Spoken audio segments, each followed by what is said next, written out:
great. That would be hilarious.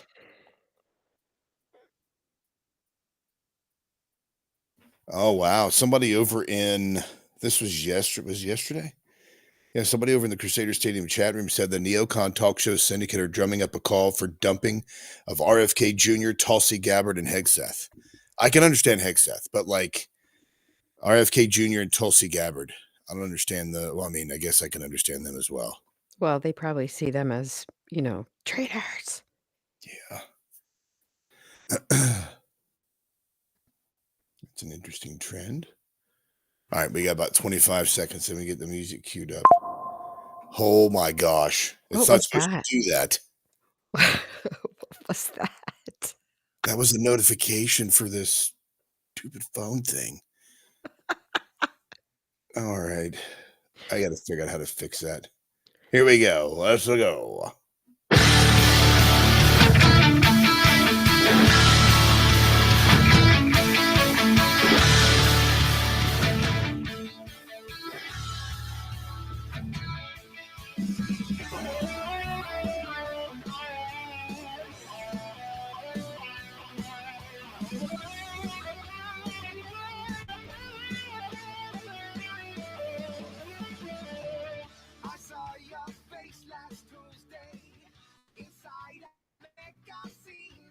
Welcome to the break, everybody. This is Aaron Barker broadcasting from an undisclosed location deep behind enemy lines, asking the questions that get you kicked out of Bible study and sent to therapy. Thank you all so very much for the opportunity to be in your vehicle, residence, warehouse, farmhouse, henhouse, outhouse, or doghouse, wherever it is you may be listening to the breakdown today. Big things happening. So many big things happening. Big winter storm Blair coming through the United States. We've also got people in the clouds. Deep fakes are terrible for children. And Kevin Sorbo talking about women. All of those great things coming up today on the show. Don't forget to join us over on Substack. The new Substacks here. We got some announcements there. AaronBarker.substack.com is where you can go to find out where you can find out about the show and follow archives of the program as well. And you can also find us on Facebook, Twitter, and TikTok. Just search for @BreakD Radio. All of that is available to you. Big show today. And as always, joined by the lovely Misinformation, Erica Sauer. Good morning. Good morning. Welcome to the first show of the breakdown for 2025. Happy New Year to you. Happy New Year. Has it been a good New Year for you so far? Yeah, sure. I have no complaints. No major Well, complaints. that's good. I mean,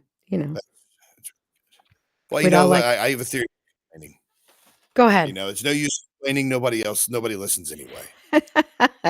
I mean, if your complaint doesn't affect anyone but you, then you might as well just keep it to yourself. Yeah, just shut your cake hole, right? Stop whining about stuff. That's what I tell myself. So Roger over in the chat, by the way, joined by several people already over in the Rumble chat. You can also join us on the Crusade Channel live radio the way it should be. Just simply go on over to crusadechannel.com. Have some folks, I think, hanging out in the chat room over there. I'll keep an eye on that one for us today. But we have Roger over in the Rumble chat saying, my brain just got nuked by a notification. Totally.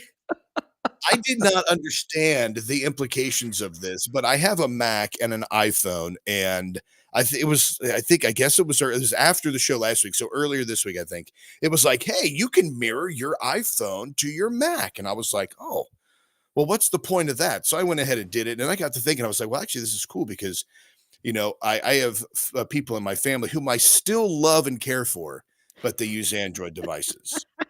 Excuse me. I am on an Android and it will forever be. Don't mess with me. I'm just simply saying that some people are more intelligent than others, and I'm not going to say who. No. Some people are more like sheep than others. You go ahead and follow. Man. That's my last name, Aaron Barker. But so I was like, okay, well, this seems pretty cool because I've got if you have a Mac, you have the message app, and anybody who has an iPhone, you can message from your desktop on your Mac, right?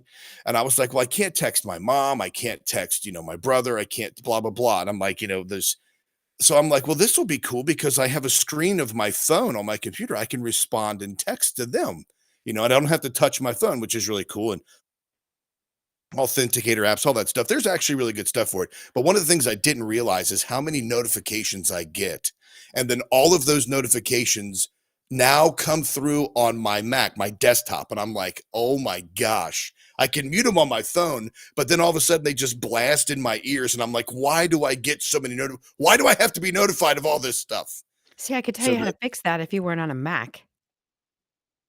well, then I guess you have useless information today. It's not misinformation. It's useless Useless information. information. I think that is going to be one of my New Year's I don't want to say New Year's resolutions, but I think it's going to be one of my New Year's goals is to stop getting so much stuff in my email that I don't need. You know, Unsubscribe? because yeah, it's like because I get stuff that pops up and I'm like, okay, it's kind of like it's almost to me it's digital hoarding because it's you look at something like on your desk get all this crap around and I'm like, well, I got to clear it off. And then I just create like doom piles all over the house, like really neat piles in Mm. closets or drawers or all over the place. And I'm not really organized. I'm just like hiding stuff Oh, because I'm no. always thinking, well, I'm going to need that. I'm going to need it at some point. Right? I mean, yeah, well, maybe I go in the other direction. I need a handler. I've been advertising for that for probably over a year now because my piles of doom, I'm just like, throw it out. I haven't looked at that in a month. Just throw it out. And it probably shouldn't be thrown out. So, yeah, I spend a lot of time searching for digital proof of things I've Yeah. thrown out. Yeah, for sure. I tell you, like when you say like digital proof of things you've thrown out, just like, Like, I threw out a bill, I threw out a receipt, I threw out something I needed, and then I have to go reproduce it. I have to contact the whoever, right? I do that a lot. And it's a I'm very big picture. I'm looking at the end game, and I need these people to do what they need to do to here's the goal. We all have the same goal. Yours might be to make sure I don't throw mail away. That's a thing. yeah. Well, that reminds me actually because so many see my mind's going a thousand directions. I'm gonna make a note here real quick. The my time frame. I have two time frames. I've realized this as I've gotten older because Allison is very punctual. If you've got to leave, and Michaela's the same way. Like if we have to leave at 10 o'clock, or 10 or 11 o'clock in the morning, the entire morning is around that departure thing. Everything centers around ground zero of leaving at that time. Mine is like now and not now. Like I'm focused on like, hey, I'm doing stuff right now, and they're like, hey, you need to shower and get ready, and I need to shave, and need to eat, and I'm like, oh yeah, that's not now though. Right now, I'm doing this. That's not now. So it's like a complete when people are like, hey, you have a goal. Yeah, okay, that's fine. Right? No, Deadline is Friday. I'll do it Friday eve or morning or something. It'll no. get done. And I'm not even always on time. I try to because I feel like it's rude. Like other people's time is just as valuable as mine, so I try to be on time. But if I'm in a group and we're leaving at 10, we're leaving at 10. That doesn't mean we start walking out of the house and starting the car and buckling up and plugging your phone in and putting the directions in the car and all that BS at 10. No, no, no. No, no, no. So you probably need to start at like 9:50 exiting. And so you're leaving. If we're leaving, that's backing out of the driveway at 10. See, and I appreciate that because I was out of town and for business, and there were two other people that were two other colleagues that were there as well, and we all had to go to the airport because we were all on the same flight, right? And they were like, "Hey," the one of the colleagues, she was like, "Hey, just meet downstairs in the morning at 8 o'clock. I'll get a taxi." And I'll pay for it. Everybody was going to get reimbursed by the company. But she's like, Right? I'll cover that so you don't have to worry about it. And we'll go to the airport. And I was like, oh, that's fine. So I get up. I'm like actually proud of myself. I get up. I was packed the night before because I was ready to go home. I was packed. All I had to do was throw in my toiletries and such. I got up, cleaned up, showered, and all that stuff. And I'm like, okay, it's 9:45, 9:50, and then it's like, oh, it's 9:55. I have 5 minutes to go downstairs. Not 9:55. It was like 55 after, like five till. I'm like, well, I'm gonna go downstairs. Then she's gonna get the taxi, and then so I start getting texts. Hey, are you coming? Hey, the taxi's almost here. And I'm like, hold on, you said 9 o'clock, or I think 8 o'clock. You Right. didn't say 7:45 or 7:56. You said You said 8. 8 o'clock. Right, So right, right, when right, in my mind, I was like, oh, I'm gonna get there. Everybody's going to be there. Then you're going to order the taxi. But no, right. if you were gonna do it before 8 o'clock, you should have told me 7:30. Yeah, because I would have been down there earlier. If you'd have said the Yeah, taxi's gonna leave at 8, I would have been down there at, like, 7:45. yeah. And everybody's like freaking out. I'm like, look, you gotta know what you're dealing with here because I'm a different kind of monster. Like if I have 5 minutes, I'm gonna find something to do in that 5 minutes. If it's But scrolling, if whatever, I'm gonna find something I to don't do. yeah, I don't wanna be I I don't wanna be untruthful here either. I will be down there at 7:45, but I might still need to close my suitcase, finish putting my jewelry on. Like, there may still be things happening, Yeah, but I but will you're be there. Yeah, but I will be there, right? yeah. I Well, I mean, do no, go ahead. You Go ahead. brought up resolutions, right? So did you Right. make any? Because I don't really make any. I have, like I have philosophies I try to learn on an annual basis, but I don't really have resolutions. I don't know if there's so much resolutions. I set some goals for myself to start doing this year because I'm weird like that. But yeah, like what are you thinking? Like what do you have I have 2. I have 2 to that I'm gonna okay, work on this year, and now since I'm gonna say them out loud, anyone who hears me is now going to tell me that I'm not doing it. But, okay, okay, so the first one is I am going to work on active listening, right? Versus passive listening, which I think I'm really good at. I'm great with, like, the first 2 sentences, and yeah. then after that, I'm usually trying to think about what I need to tell you based on the first 2 I have a really hard time with if the premise is false, then I need to listen to it regardless of that. I can't shut down just after the first even because 'cause I'm like, "Well, that's not true." Well, then I'm out, right? But no, like, I have to stop doing that, and then, okay, this is gonna be a harder one. So, I'm Right. reluctant I'm reluctant to say it out loud because I feel failure. Um, I'm going to learn how to be authentic without being transparent. Huh. I'm gonna learn how to be truthful without saying everything in my head. See that's a really good one. But And you can, because you can do that. You don't have to lie. You don't have to lie. right. You can but I don't have to say everything that comes into my brain. That I learned I didn't learn that one. I realized that was a characteristic about myself when I dealt with a horribly terrible, no good, very bad toxic boss.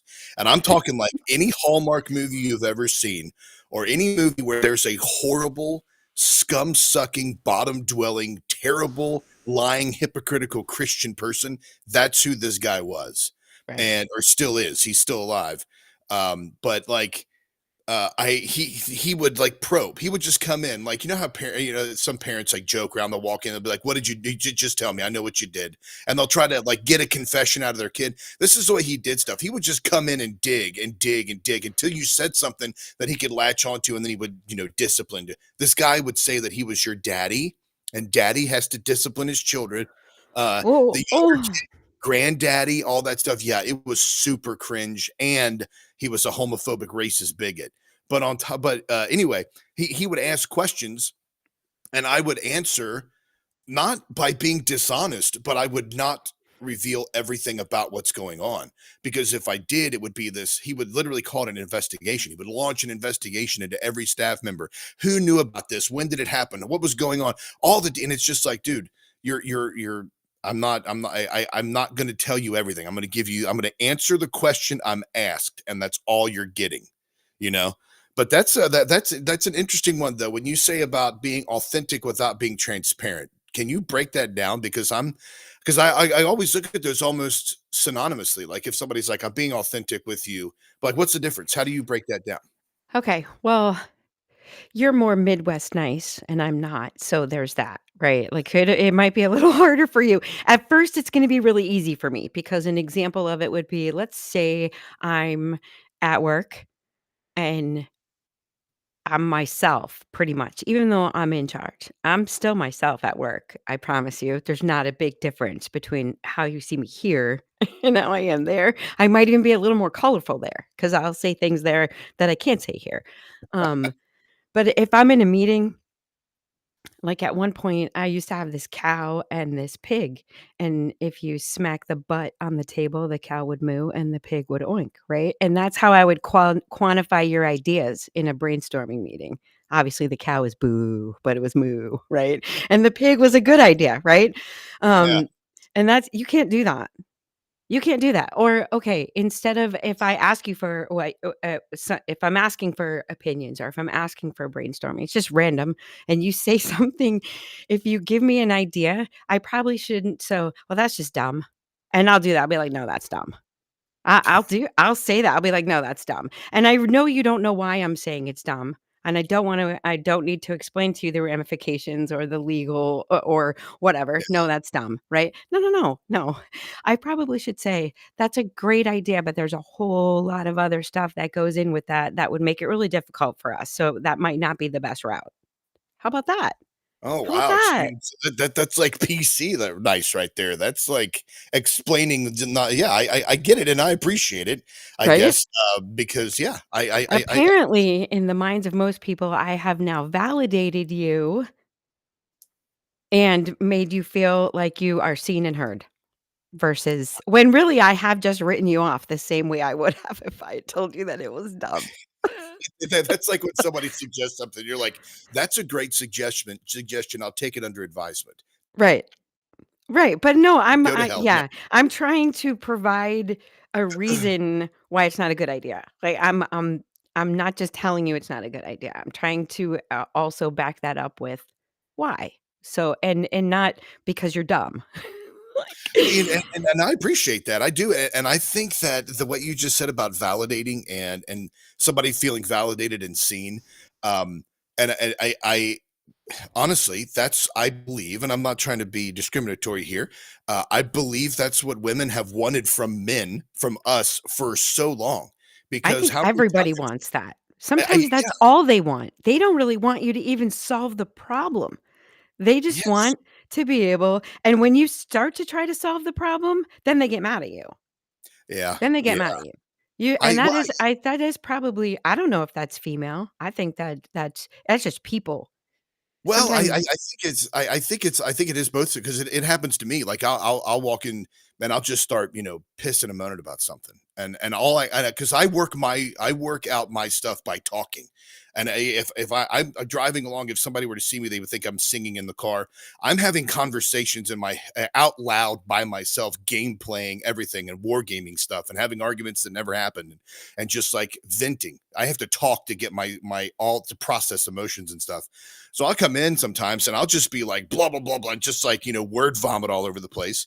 And Allison will be like, well, this and that. And I'm like, look, I appreciate it. But like right now, I just need to bitch. I just need to get this off my chest. And she actually does great at like, that really sucks. It sounds like it's difficult. And I'm like, wait a right. second. Am I the chick in this relationship? Like, what's going on right now? Well, what I'm hoping is that it also because that's a professional example, right? I'm hoping that it translates into, like, personal examples, right? Because that can be harder, right? And I don't mean, like, um, telling your friend that, "Yeah, those pants make you look fat." That's not what I mean. I mean, like, if you're I'm talking about substantial, like, you have a friend who's in a relationship that's super toxic and or needs help instead of maybe being like, "Dude, what are you doing? What the hell is wrong with you? Lose Right. this dude, straighten out your shit." What maybe there's a different way. Maybe there's a better path. Like, maybe you start with questions instead of yelling at someone or telling them what to do. Maybe be like, "What do you really see in this guy?" Yeah. Like, what about him makes you happy? Or something I don't know. I'm gonna try. Well, that's a great resolution or a great goal because I think the thing that I like, not to get too far off this, but the thing that I dislike about the term resolution is that it's not where, like, for this year I'm going to be I want to study the very basics of learning Hebrew and Greek. That's a goal to start, right? It's not a resolution where I get to a point where I'm like, I check it off the box and I've learned Hebrew and learned. That's not going to happen, but it is a process, Like what you're doing is a process of the rest of your life. You're never going to just get to a point where you're like, hey, I've done it. You're always going to find something to improve the way that you talk to people or speak to Right. people. I'm trying to create a new habit though, Right. because right? Like it'll never be perfect, but Yeah. I'm trying to create a new habit. And I'm hoping that if I'm actively listening to someone, then my responses in this form are going to be better. Right. That's such a oh shoot, I just hit my microphone. Sorry about that, Roger. Um, but like yeah, just like what you said a moment ago there. There's a lot of times, like you're outside of a situation, like as somebody in your, senior leadership position at work. You've got this new blood coming in, these new cats that want to do like, want to make a name for themselves or want to try to improve things. And they make a Right. suggestion and you can file through your mind of like, we tried that 15 years ago or 10 years ago. Here were the implications. Sorry, that's dumb. Boom, we're done. Well, that Right. person is like, they don't understand your experience. They don't understand your expertise. They don't understand how the idea that you tried was similar to that. So if you tell them, like you're saying, if you communicate to them, hey, well, here are the implications of that, that gives them the opportunity to try to give you maybe some new ideas on how to work around those obstacles you had previously. Uh, Right. And in because that professionally, why aren't you doing that? If you hired this person and you are trying to bring them up to speed or you want them obviously to perform at a certain level, why aren't you teaching them? Why am I admonishing you? Like I should be helping you because I don't want to have my money or my time wasted on hiring you. That yeah, costs money, right? it's a lot of Training money. costs money. But on a personal level, you have to somehow look at it different, which by the way, okay, so this is the downside. When you start actively listening to people, you may not have some friends that you currently have, Yeah. right? I mean, when on a personal level, it becomes different. You can't fire your friends. So if you start actively listening to them, you may find that you're not actually friends. What a great point. Because yeah, because once you start listening to what their desires are, what their hopes are, and all that stuff, it's kind of like, wow, I don't think we mesh. I don't think we mesh well. Right. So I could have a weird year, but hopefully it'll be a growth year. Yes. And by the way, you're listening to us on the Crusade Channel, live radio the way it should be, crusadechannel.com. This is life and relationship advice with Aaron. No, it is not. Please. Oh my gosh. Disclaimer right now.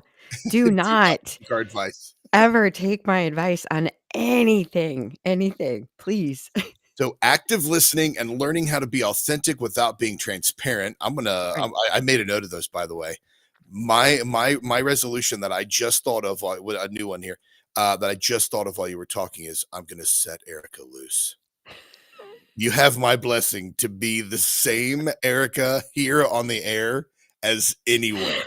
Because what you see here is what you get, and I understand what you're saying. There might be when my kids aren't around. I hope they're not around. They keep a cuss count of when they hear us cuss. Like Bree was taking a nap yesterday, and she woke up and put down a time she heard Allison cuss. I probably shouldn't be saying that right now, but that's what happens. Like I'm pretty much the same, and I strive to be this way.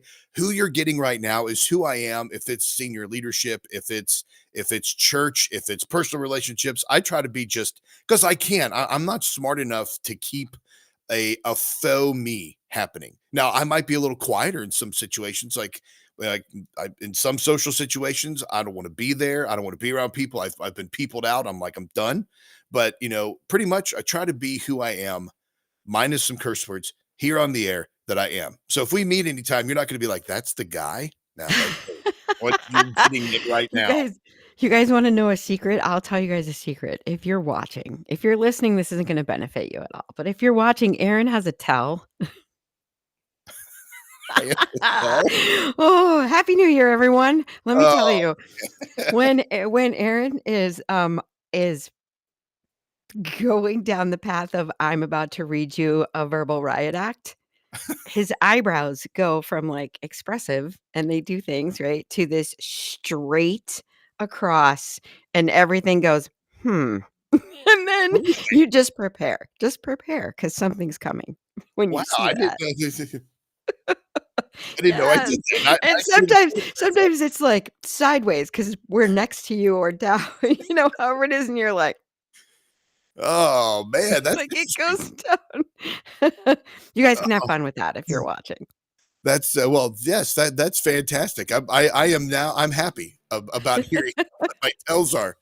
All right, folks, when we get back, we're gonna be talking about people in the clouds, who's evil, deep fakes, Kevin Sorbo and women, all that great stuff, and bad theology coming up in a little bit. So keep it locked in right here on The Breakdown.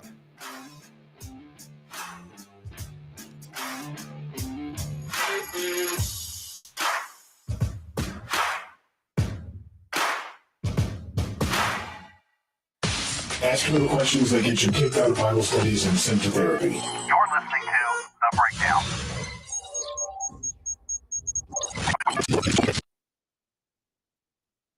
Erica, down at your chat, every time you put something in the chat, it's all private. What? So down at the bottom where you type, where it says message down there. I'm in all. It Oh, won't so say you are thing. okay. Good deal. Yeah. That's interesting. Yeah, the whole resolution versus goal thing. I I've kind of I've kind of scratched that in the past few years. Oh, that's weird. It does say that it's going only in the private, but I'm in all. If I put it in Rumble, it comes up. Okay, good, good, good. And the one thing, by the way, that I don't understand why, but the app for connecting Rumble to Facebook is not working, and it's not my fault. It's like it's a developer issue, so It's not working. it's not working. I'll be right back.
Add that to my resolution list now. We need break music, evidently. Well, if you're gonna leave, and you turn off the camera and all they can see is that banner, if I just Yeah, keep talking, people are gonna be like, "What?" I might just leave that background as like the background because my the girls bought me this Metallica shirt for Christmas. My beard's in the way. They bought me this Metallica shirt for Christmas. I've wanted this shirt for years, but I told Bree about it and just in a car ride. And here I'll show you. It's the classic. Uh, Nice, yeah. So for nice. those that are listening, it's the Metallica, and it's got a toilet on it, and a guy's hand being thrust up with a sword, and it says "metal up your ass." And Oh, then the wow. You mean metal up your swear word? yeah, and then the back is the guy riding the lightning. So, but yeah, I Very mentioned nice. so the original T-shirt. This was like their second design that they released to their fan club. If you have an original shirt, it's like $2,000. It's worth $2,000, and Kim What? Kardashian was in a picture wearing this shirt, this stylish shirt, and they believe it was an original one, and they showed it to James Hetfield, and who is the lead singer of Metallica, and he said, "Isn't that Kanye West in drag?" Oh my. That's awesome. I mean, she going trans? What's that? Isn't she going trans? She was on the cover of, yeah, yeah. Kim Kardashian is transitioning. No, she's not. The hell she's not. Look it up. I'm sorry. Sorry. Gosh. See? Okay, Roger Rabbit was talking about how a great that well, I think it was Roger that said he would never we would never hear him say anything in person that he wouldn't say in public, right? You guys, Yeah. no way. You all every single one of you probably knows there is absolutely an intense amount of colorful language I use in my everyday vernacular that I'm not using here. Everybody knows that. So I can't say that. I can't act like that's not true. Well, I'm listen, I'm gonna work on it. hey, we're not expecting perfection on what, day 4? Yeah, day 4 of 2025. Back the hell up, people. Let us get some time. Give us some breathing. By the way, honestly, when you think about it, it's the technically who out there celebrates like if New Year's Eve falls. I know New Year's Day falls on. Obviously, it's on the first every year. I didn't know that till recently, but it's on the first. What happens if it's on like a Tuesday or like this year was a Wednesday or a Thursday? Do you wait until the following Monday to start your Quotty Fingers resolutions or new life goals, or do you start on the first? Because my mind is, I want to start on the first day of the week. I want to start on the first. If it's the first and it's on a Sunday, that is heavenly to me. That is like that is like perfect. It's a The little perfect, OCD. it is. It's a little OCD, but I did say I would start it at the beginning of the next week. I wouldn't start in the middle of the week. I wouldn't start to okay, and I think I'm the same way. I think I have to be because there was some crap left over from New Year's Eve and from Christmas and stuff that I had to we had to get rid of. We're in the Right. getting rid of the old stuff phase. Right. It's starting over. I Get to think eat all that food. I mean, who throws out gumbo, by the way? No one. uh, So you gotta know. right. So I like Christmas Eve, that's what we do, seafood gumbo. So, I'm not throwing that out. There's no way I'll eat that for the next week, and you're not so, yeah, I'm starting the following week, sorry. I have never had authentic from Louisiana gumbo or authentic gumbo anywhere. It's all What? been like Zatarans. Okay, Yeah, that's it. I'm t telling you. So now see, now you're swearing. wait Now a you're using swear words. That's the authentic and transparent part. Okay, the transparent, I didn't have to say Zatarans. No, you That was didn't. way too transparent.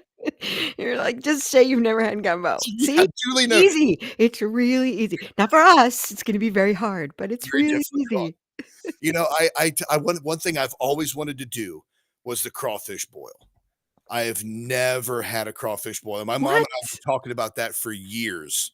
Like we just want to just do a crawfish boil, and I'm Okay, like, well, we have to wait till it gets warmer, okay? But then I'll come down and I'll bring my crawfish boil pot, and we'll order some live crawfish from Louisiana, ooh, and because they'll be in season in, like, April, right? That's the end yeah, of the season. That's the end of the season, so they'll be big, and we'll boil some crawfish. that would Now be s incredible. We call them Yeah. crawdads around here. I don't know if anybody else calls them crawdads. We Well, call they them. call them crawdads down in New Orleans, yes, Oh, they right? do? Okay, Yeah, okay. Because yeah. I didn't know if it was crawfish or crawdads, but yeah, we call them crawdad. We used to seine for crawdads all the time. We would go catch our own bait. Like when my papaw, he would be like, "We're going fishing." He never bought worms. He always sourced your own. Like we'd go set traps for bluegills and minnows and worms, and we'd go get worms, dig up worms, and then we'd go get crawdads and stuff. It was Yeah. gosh, that was. I would love to do it myself. I would love to get enough crawdads, but I don't know if they would be big and juicy enough around here. No. You mean, like, go catch them yourself? Yeah, go catch them ourselves. I know where to. I know how to.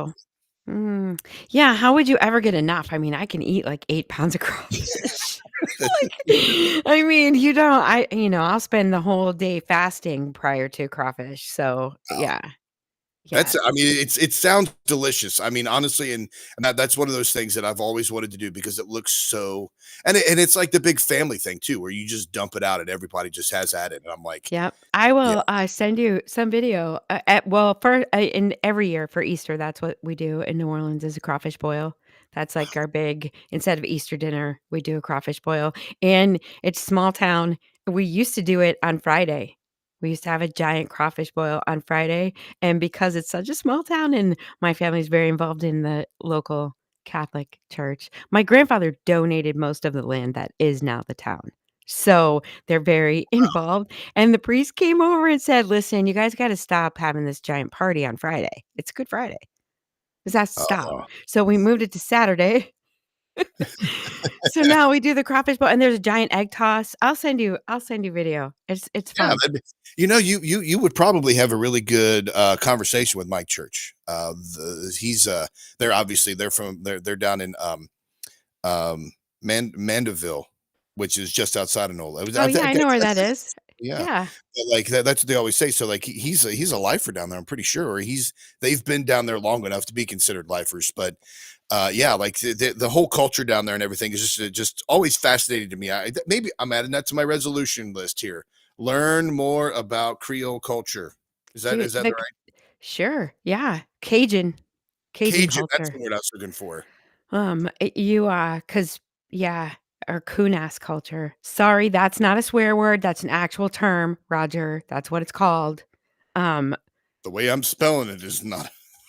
yeah, no, please don't look that up. I'm just telling you, that's a thing down there that you'll see that term.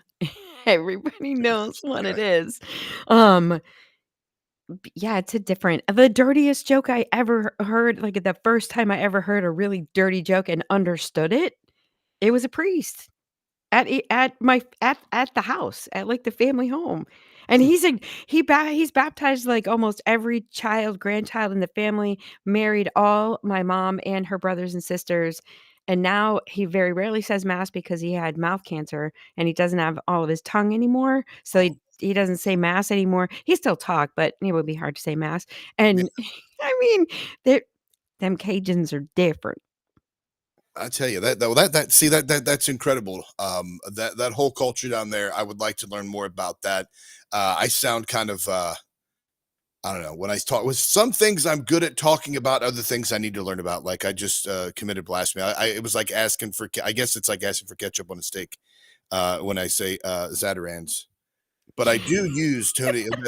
What is it? Tony Chachere's. I use You that can stuff. use Tony's. Love that. There's one that's better now that's called Slap Ya Mama hot Slap your sauce. mama. Okay. Slap Ya Mama.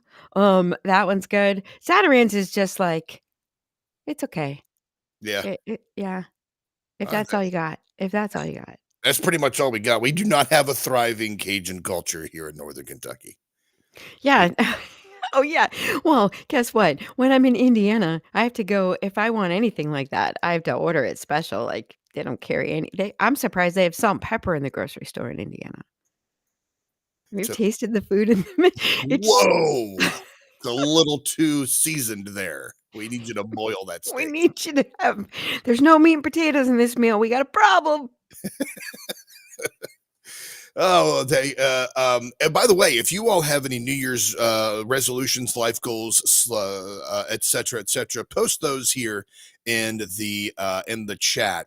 I'm gonna, they're see when I start saying one thing that I want to do, it just like everything just starts rolling out because I'm like, there's so many things attached to other things. So I've got to chunk it. I've got to get down to basic stuff, and I have not spent the time to sift through and get the base. It always creeps up on me.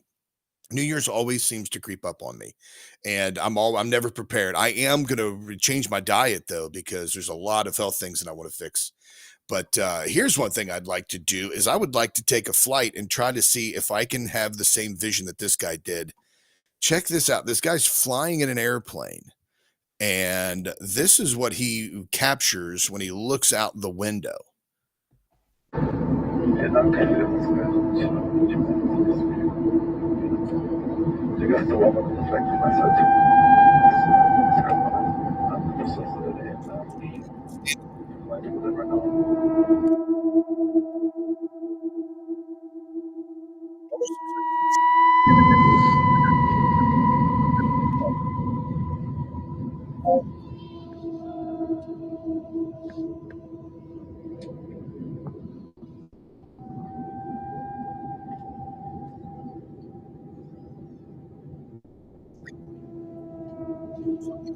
Straight out.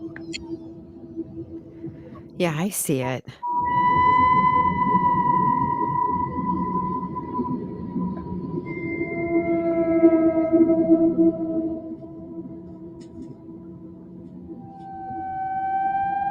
And I don't think anybody really wrote in the comments about what they thought it was, or if they're explaining some kind of strange phenomenon or something like that. But I that says that they're somebody says these are security guards protecting all that data stored in the cloud. Okay, I like that. I like that answer. Um, I mean, what are we saying? Are we saying these are people in cloud suits standing on top of something in the This cloud? isn't Well, I mean, it's you. Maybe it's like the spiritual entities that are just standing YouTube. over It's Blux. Real, and raw, and watching ridiculously fun. No the fluff, earth no fakes. below and Get ready for a Blux protecting their period. Smash Do you perspective. hear that subscribe. music? Love ya. Oh, you hear music? It's Yep. Oh, okay. Sorry about that. I was trying to get to this. I had it muted because I thought it was a that's so weird that you can hear that and I can't. Here is this. I just wanted to play this real quick because it was about the cloud, you know. So you're now no longer are you necessarily keeping those private files in some file cabinet that's locked in the basement of the house. It's on your laptop and it's then therefore up here in this cloud that exists above us, right? What? It's no longer in a physical place. If you like truthful Hey, look at that! And Kim Kardashian popped up there too. Trump. Look at that. Yeah, that's it's in this cloud above us. It's above us in the cloud. And then these are the Come guys. on. She's speaking metaphorically. She's just too dumb to say it. Like she I get what she's saying, but she's dumb, right? She's- Wait, does that count as being is that how I should have said it's unfortunate that while Kamala possesses the ability to have the correct idea, she lacks the vocabulary to be able to say it out loud. Wow, I feel encouraged by that response. That is I wonder if this is going to last to 2028 or 2029, It's the next very election. hard. Like the next time we have like the midterm elections, I would be like, "Hey, Erica, you remember January 4, 2025?" I mean, technically, you're not starting till Monday anyway. So you've Remember got when 2 you days said left you were to gonna go. be authentic without being transparent? No, come on. Have faith. I can do this. I believe in you, Erica. I believe that you possess the right type of skills. You know, Space Hippie said in here first. Toby complimented. By the way, great to see you here, Toby. If you're still watching with us, he said that is a great background. He was referring to this right there. Bam. You got the FSU and the Metallica and all that stuff. I don't know why they put FSU in the background like that too. But anyway, it's I like it. I'm sure I thought of you. I was like FSU. But anyway, it was but he said he appreciated that. And then where did where did Audrey go? She said, I just want to be a better person than I was the day before. And you know, that is that's one of those little things, it's I say little, but that is a huge statement because last year I'm trying to get past the point of being like identified by the two horrible events that happened to my family last year, right? So I have to move past being identified by that or identifying myself by that. And then I have to move past the bitterness and the anger that I developed towards the middle to end of last year, which I don't understand where that came from. I'm still processing all that. But I'm thinking, I'm like, you know, there's got to be a better way than this, than to be angry at people and annoyed at people. But so I'm working on that too, Audrey. It's a big one. Anyway, yeah, so that was a fun little video to capture when you're staring out the side of your plane. Of course, I don't I don't I it strikes me like have you seen these videos that people are posting of the snow in Pennsylvania and they say it looks and sounds like styrofoam no. and they're like they show them picking it up and it does look like if you literally you know when you really break it up and it's just little tiny balls of styrofoam, right? And yeah, but there's a gotta be a weather thing It's that like makes Instapots. that makes snow. Yes, that's what they're saying. Like, that's what it looks like to me, but they're saying it looks and feels like styrofoam, like, it doesn't melt when you pick it up in your hand, it just falls out of your hand. That is so weird. It says it has a And similar it's called grapple, Graupel. right. And I don't know, right? That's a weather phenomenon. There's nothing it's snow, right? It's not snow. It's So just it's something almost go ahead, sorry. if you're not familiar with it, you're like, "Oh my god," or, I don't have it in my hand, so I'm looking at it and I'm thinking, holy cow, that does look Oh, goodness. that does look like styrofoam, right? That's weird, but come on. There's not we are not saying there are people standing in the clouds on top of some type of or and is that what we really think spiritual beings are gonna be like, "Hey, what's up?" Standing there in the clouds You like know, that? you never know, right? You never know what these spiritual beings and entities look like. It's, I don't think that. but I do if they were walking around. Because here's where the cynicism picks up, and here's where it kicks in. You could go to an AI video generator online, and you can type in a prompt that tells that to create a video with an angelic being that's descending from heaven, and you could I bet you could even put in there, make it the quality of a cell phone footage You because she probably could say being seen out of a flying airplane. exactly You like could tell maybe it exactly that. yeah, like an unstable, you can do that, and then you can make anything, and that's a horrible thing to think about cynicism, but like deep fakes and the way that technology is moving with AI and the creation of AI videos and so forth, it's really difficult now. People thought it was hard to find fake news before.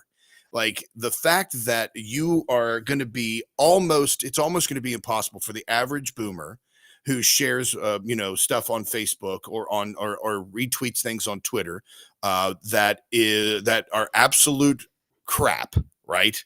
And without checking. I mean, I've scrolled through Facebook so many times and I've seen people, they're like, oh my gosh, Kim Kardashian is trans. And I'm like, wait a second, let's stop a minute. And I just pulled that out of my Did butt. you look it up?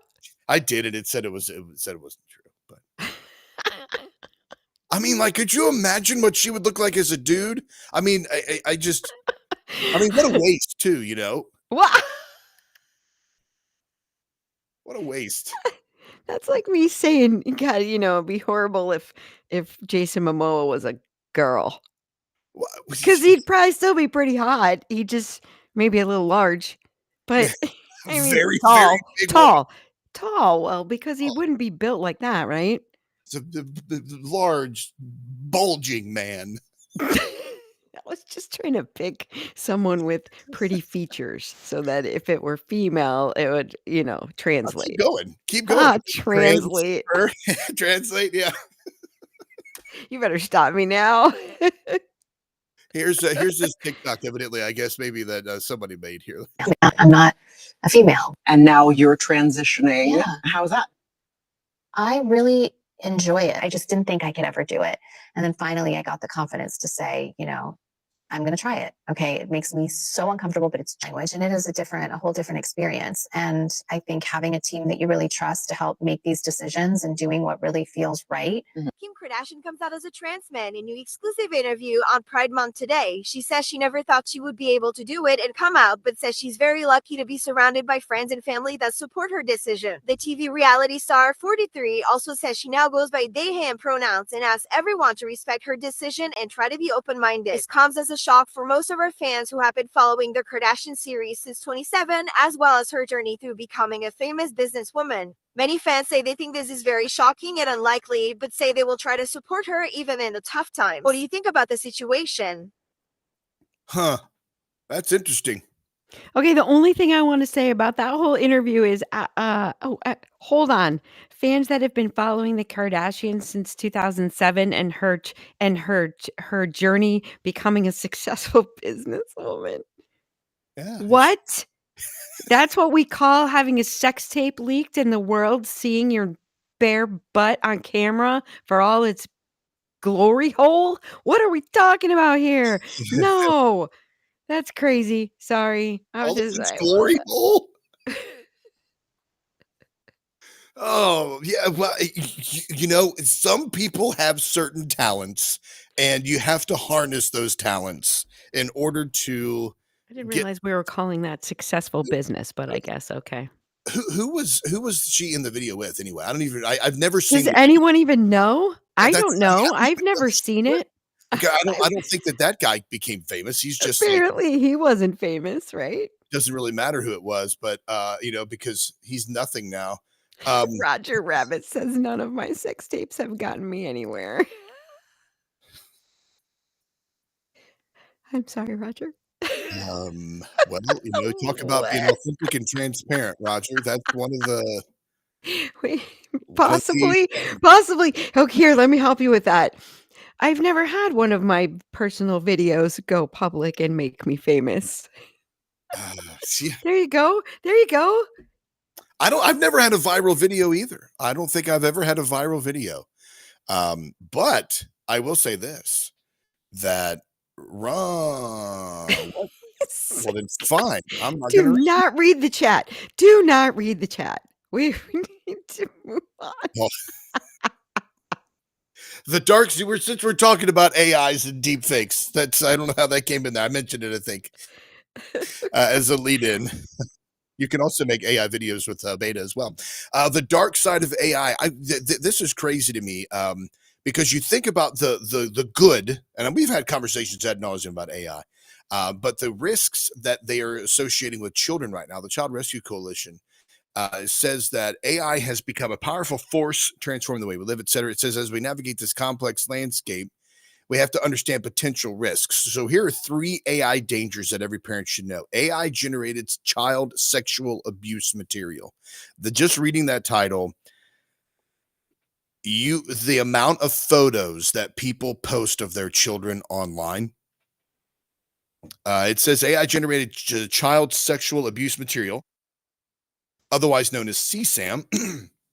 Refers to the use of artificial intelligence algorithms to create lifelike but entirely fabricated explicit content involving minors. These AI tools have an unsettling ability to create content that looks shockingly real. It says that it introduces new dimension to online threats. The potential amplifies sextortion. Predators or peers can exploit the AI-generated images or threaten to coerce children into complying with their demands. And that could be money, threats, sexual acts, etc. And you don't need a real nude or explicit photo of your child to exploit or threaten them. They can create fake versions using publicly available photos from school or social media. You think the sicko mind. Now, if it's not real, is it something that we should be worried about? Yes and no, right? I mean, I just avoid altogether, right? My Facebook page is private. It's not to say I don't have a lot of friends on there. I do have a lot of friends on there, right? And I probably would be better off if I had a different page that wasn't mine if I wanted to post stuff more publicly. But I never did that. I've been on Facebook since 2009. So my son was 10, my daughter was 5. There might be like some older, like in the beginning, I think there was like pictures of them like Halloween costumes, Yeah. Christmas, whatever, right? But now there's nothing, not even of me. I get criticized for that a lot. You know, the whole pics or it didn't happen thing. Oh, yeah. Have you ever heard that? I could care less. Am living my life. I was there. I don't care if you want pictures of it or that you need it validated for your own satisfaction because I'm not sharing. No, I I got I nothing to don't prove I to don't you. put that stuff on Facebook Yeah. or Well, Twitter or Instagram or wherever. that is, that the culture we've developed into and I've always thought that Facebook and these types of social medias are borderline narcissistic because and it has fed to that because I used to have a problem with this, but who cares what you had for dinner? Who cares where you're going on vacation? Who cares what you're doing? But then I was like, well, the people out there that like you, like friends, like Allison would, she would post pictures and she would create private albums on Facebook, kind of like a backup almost. And but anything that she did, her grandmother who lived in Alabama, who was elderly and couldn't travel, she posted those up, and it was for her grandma to see those pics. And Right. I'm not saying the way you did it was wrong, because No, I look, all there's this time pictures out there. You anything. can see them. You'll see them. I have pictures on Facebook, like Thanksgiving tables. In the beginning, I did not even think about it at all. Yeah, And it was for keeping in touch with family that I have that's all over the place, exactly. right? And seeing events that that I might have missed. But I mean, I can just ask to see pictures of it the next time I see you. I don't know. It's just weird. And I didn't like how people were judging things. Like, you're putting something out there. I think on my Facebook, there's still a picture of my kids on 4th of July one year, and, just them, like, just because their Yeah, hair was painted. My son's beard was, like, red, white, and blue. So beard, this is an older child, right? I'm not talking about a young child, right? yeah. And the criticisms for celebrating the 4th of July just from random people on Facebook What? that I don't even know, right? Like, how dare you teach your kids about that, ridiculous holiday? The 4th of July wasn't your independence. It was blah, blah, blah, blah, blah, right? Like, they get angry. You shouldn't be involving your children in this propaganda kind of thing. And I was like, wow, okay. You know what? No one needs that. Nobody needs that, especially not my kids. And my kids are too young for Facebook. They're not, I think my son's on there. I don't think he uses it. And my daughter doesn't even know what it is. She thinks it's for grandparents. And Uh, she's 20, and she's yeah, 20. I'm the same on this side. Yeah. Another thing, real quick, before we take a break here, deep fakes and impersonations. Deep fakes can also be used as a tool for grooming, where predators create a facade of trustworthiness by impersonating another child. This method allows them to establish a false sense of camaraderie that allows them to manipulate the child into compromising situations.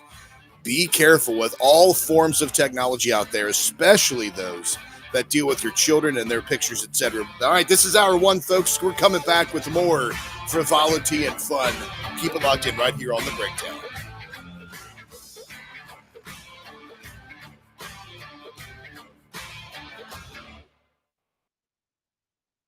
I stopped it. I realized I didn't actually answer the question though, too. Like, What's is it really bad if it's not actually your child, or if it's not actually you and they're just stealing it? I mean, okay, so I guess my answer then would be, how do you prove it's not? And that's why it's bad. Yeah, Because how do you prove it's not? Or how do you undo that?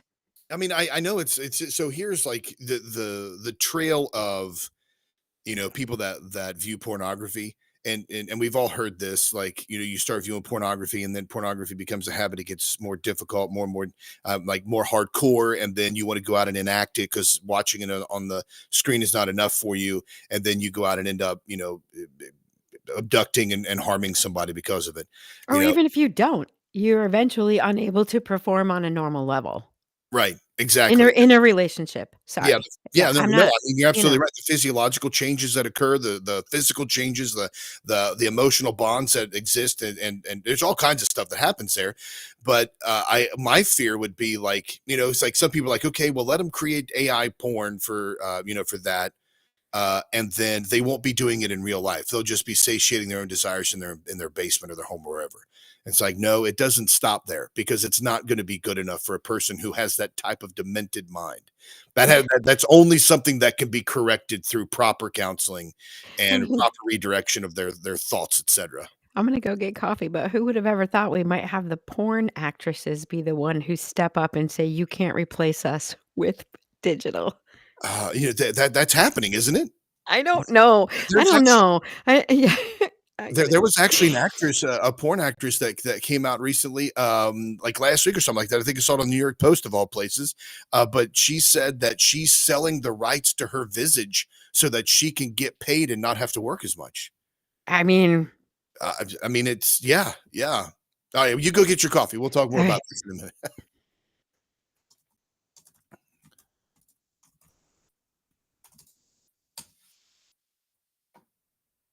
Yeah, here it is right here. We'll talk about that and when we get back.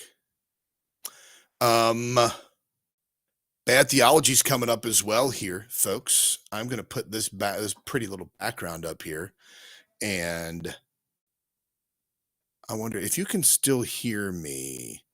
I wonder, he wonders as he wonders if there could be, I don't know if I can or not.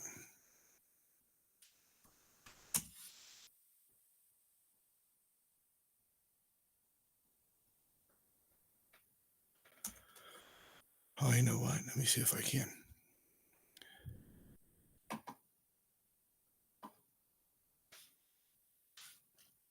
Oh, there we go. I'm still here. Play this video here for you while we're taking a quick break. I love this song. It's new. It's new to me. Here we go.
Welcome back to the breakdown, everybody. Thanks for staying with us. Really appreciate that.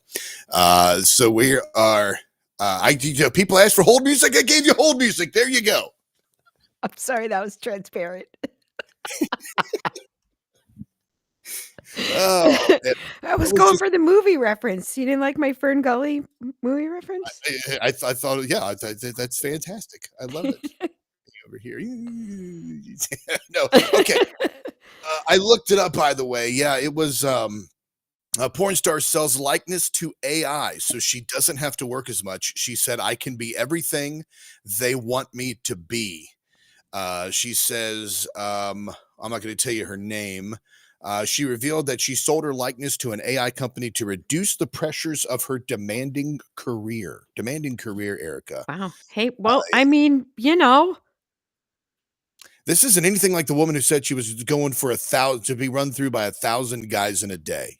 No, she should be using AI. Why can't she just why can't she Yeah. just do that with AI?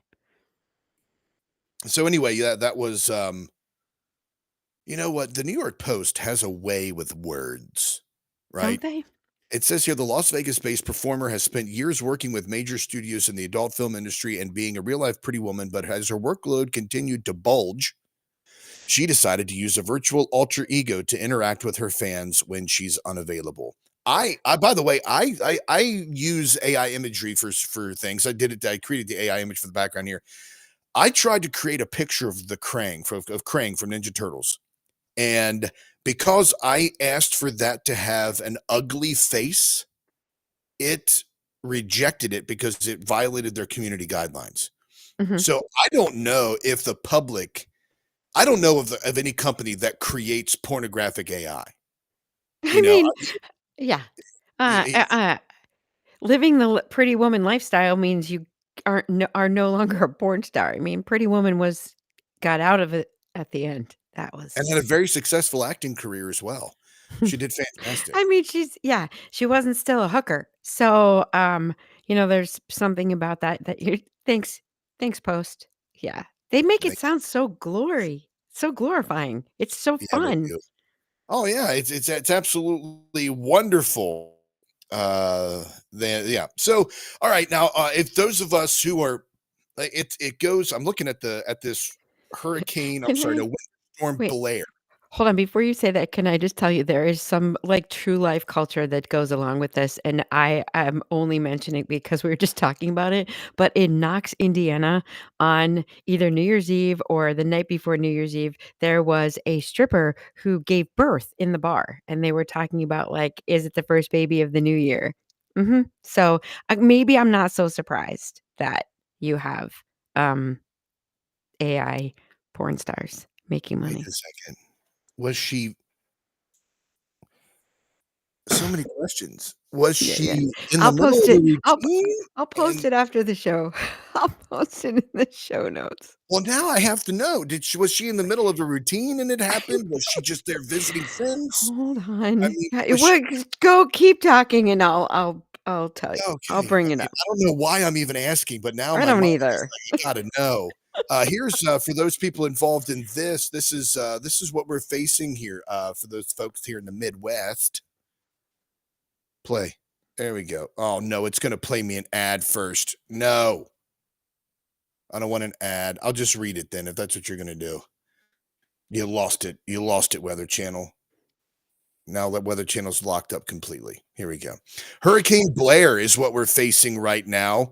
That was supposed to be the story, and now here's a text. It's the most widespread It winter was storm of the so season so stressful. far. I was It being will ripped be, they off say, by the I can sweeping. hear that music. That is so weird. Can you still hear it? No, now it's off. Okay. Gosh, this is so odd. All right, here we go. Okay, so if it's in the background, it's probably going to play. Okay, that's good to know. That's actually really good to know. Here we go. I just played the ad, people. I'm just going to let this play through. Where you're right below this, Erica. I'm like our area is right in the middle of it. I had no idea how widespread it was, but there are some graphics out there that have unfortunately been vividly painted of it. But here we go. Come on, don't go to another ad. Don't be cruel. Storms. Winter Storm Blair is going to be packing it all as it heads west to east. Your thunderstorms. Winter Storm Blair is going to be packing it all as it heads west to east across the country this weekend and into early next week. Now, this low pressure system is going to be moving across the southern central plains, across the Mississippi Valley, and on into the mid Atlantic. The top end of this, where you have the coldest air, that's going to be the area you look out for snow, but we're also going to see some ice conditions as well. Wow. Stations could see as much as 2 feet of snow across parts of Kansas and on into Missouri. So do stay weather aware. As far as severity, as far as impacts, I want you to watch out, especially across southern Illinois and Indiana. Remember, ice is going to be in this as well. We'll be talking about this as we go through the rest of this weekend. So that is what's facing the Midwest right now. It says that 50 million people are currently under a winter weather warning as the first winter storm of the new year is slated to begin Saturday, according to National Weather Service. I'm looking outside right now. It looks really cold, but it does not look like there's any snow yet. I don't even know what the temperature is right now. See, if you said that here, people wouldn't panic, but you guys don't really have what you need to deal with that. Well, so we're better than Georgia. Like we're better than Georgia. Like we do have the snow plows and all that stuff. I think it's so weird because as you move farther north, what they consider crippling is like mounds of it. What we consider crippling here is a dusting to like you guys. Right. They shut it down. The schools are closed. Ice is no joke, though. That's no joke. Ice is not. You can't mess around with that.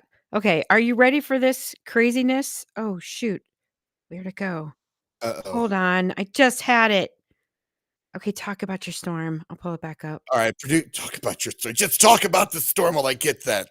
It's supposed to begin today, Saturday, according to the National Weather Service, producing hazardous travel conditions, multiple days of heavy snow, ice, and potentially record-setting low temperatures in the Midwest, South, and East. The National Weather Service said it will produce Arctic outbreaks. It's expected to the first impact in the Central Plains late Saturday, move across the Ohio and Tennessee Valley Sunday, and track in the mid-Atlantic states by Sunday night.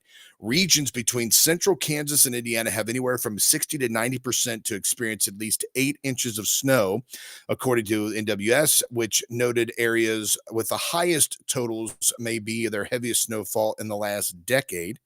And that's also forecasting potential whiteout conditions in the Central Plains on Sunday, 35-mile-per-hour winds. Icing, as you were talking about, Erica, potential is forecast for the Mid-South, and significant sleet and freezing rain may potentially affect the Ozarks. We haven't had a snowstorm like this in this area 10 years. Yeah, it's gonna be difficult. I If you have hope. ice and snow too, I mean, ice weighs down power lines and it's cold and then the power goes out and that gets serious That does because suck. ice is heavy and I think ice is worse than snow. Yeah, absolutely. Absolutely it is. I mean, I saw this. Oh man, it ended up being a fake story. I deleted it. But those pileups that happen because somebody hits a patch of ice and they wreck, and then the people that are coming behind them really quickly don't hit their brakes and they end up slamming in, and it just becomes like a 50-car pileup and people get killed and all that stuff. I would just as soon not be out in this crap. Yeah, Right. I just dump the snow on me. I can work from home. I'm fine with that. I don't need to get out. So Yeah. Yeah. Okay. Everybody prepare, go get toilet paper, water, milk, eggs, juice. You know how that works, right?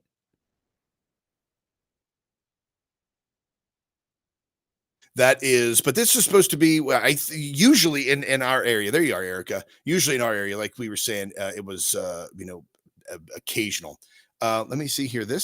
We got a listener submission, a picture here. This is from Curtis, who done Oh, shared look at this. that. Yeah. Is this from this morning? Already? And I don't know where you're located. You don't have to say, but yeah, that is from him right over there. Oh, look at your tribute to Jimmy Buffett. Oh, you like that? Yeah. I Okay. updated the logo on my profile pic, but I was like, you know what? I think I'm going to leave that tribute up there. All right, go ahead, Erica, with your pregnant This strippers. is you guys you guys can look this up. It's from the Kokomo Press, which is an actual newspaper, okay? Exotic dancer gives birth at hip hugger. First recorded birth at the location. Wow. The Wow. audience at the hip hugger got an unexpected surprise early Thursday morning. Witnesses say a dancer gave birth to a healthy baby boy around 12:56 a.m. Thursday morning. Paramedics rushed to 805 Belvedere Drive after witnesses called saying one of the dancers was giving birth on the stage. By the time medics arrived, the baby was already delivered and wrapped up in a blanket for warmth. Several other dancers and a female bartender were called for coaching the woman to birth. The mother, whose stage name is Cinnamon, Sinnamon, was 38 weeks pregnant and said she was originally supposed to be on maternity leave, but the money's so good around the holidays, it was hard for her to pass up. She also says she's very thankful for her fellow employees for their help and plans on naming her child Theo Hugger Thompson in the club's honor. No. She is currently resting at Howard Community Regional Health.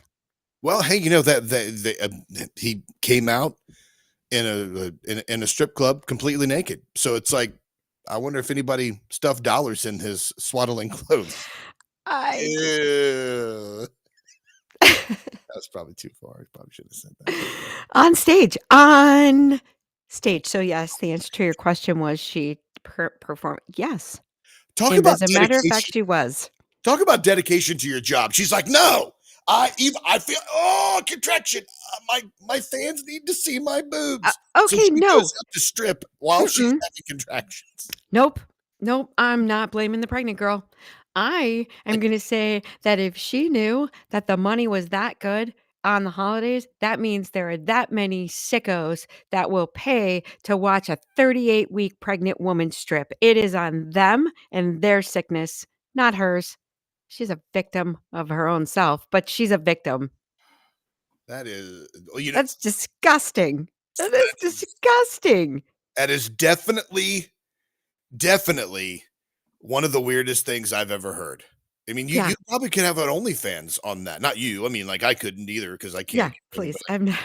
But I look No. like I am. But just the sickos out there that where they feel the high pressure to perform. Yes, that's what the sex slave industry does to people, and that's what that kind of stuff is. They are Yeah. a slave to the way that they're treated, and they're a slave to the dollar, the almighty dollar. Here's hoping that here's hoping that being authentic without being transparent cleans up my algorithms, because if my phone doesn't hear me saying things, maybe it won't show me stuff like that. Oh, I tell you, my algorithms on they differ on each of the platforms. On TikTok, it's mainly like that dark fantasy stuff and like for some reason deconstruction stuff now. And then on Instagram, it's drum videos and friends. Which, by the way, my brother heard me say that I didn't have any drumsticks, and this Uh-oh. is what he bought me for Christmas. He bought Oh, me a practice yes. pad, and I don't even know how he knows, but Vic Firth has been my brand of sticks since high school. So probably 25 years plus I've been playing Vic Firth sticks. And he got me this awesome, I've never had a practice pad this nice. Oh, that's cool. It was incredible. I was not crayon.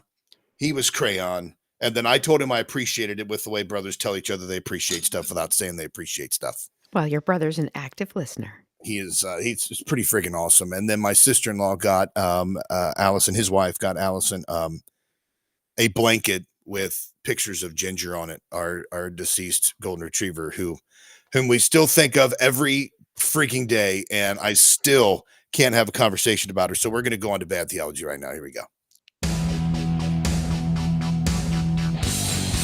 You're teaching some bad theology. Your bad theology's annoying me. Oh, you're teaching some bad theology. Repentance is the only cure that you need. That's kind of a lie, by the way. We can talk about her. It's just it creeps up every now and then, and kind of get you. But that is the toughest loss that we faced in there. But that's all I'm going to say about that. Anyway, bad theology time here, and I've got some doozies for us to view today. Let's talk first about this one. I thought that this is more of a parody of a video. So somebody found this video and then they created their own little thing on it. So here is, and I'm going to have to wait. I don't know if you can hear that or not, but I'm going to have to. I cannot. Okay, good. Instagram always frustrates me with this stuff, but here we go. I'm going to knock your socks off. I am a man that's very close to the Lord Jesus Christ. I've had God tell me some. Here we go. Knock your socks off. I am a man that's very close to the Lord Jesus Christ. I've had God tell me some things. We've disclosed secrets with each other. Repent, and thou shalt be saved. Friends have frank and open conversations with each other. I've done that with the Lord. I've had the Lord say, I've had God come tell me, he said, this is what I'm going to do. I've had the Lord listen, what do you think about this? God has asked me for my opinion. What are you talking about? Who are you talking to? I said, well, Lord, since you asked, maybe I'm doing it. He said, no, we can talk frankly. What do you think? I said, well, I don't think you ought to do that. He said, why you don't think I ought to do that? I said, well, and I know you know people more than I do, but Lord, if you just let me do a little bit more work on this individual, I think we can get them to. He says, okay, go ahead. Hey! Don't you ever say that again. I mean, you want to know what God looks like. Hold your hand up. Come on. Look. Oh, well, pardon me, Mr. Perfect. See, I found out what God was able to do, and I found out what I'm able to do. Have you ever saw me sad, sick, depressed, discouraged, despondent? Now I feel better. You don't have enough time for me to tell you who I am. In the beginning, God created the heaven and the earth. And the earth was out form and void, and darkness was on the face of the deep. And the Spirit of the Lord God moved upon the waters, and God said, let's make Jesse.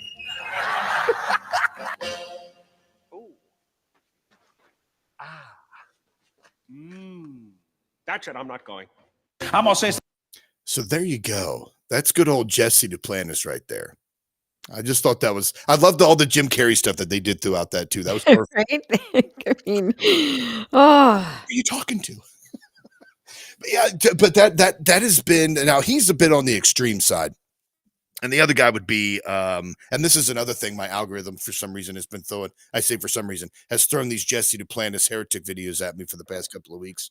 But this is one of those situations where the elevation of a person to God becomes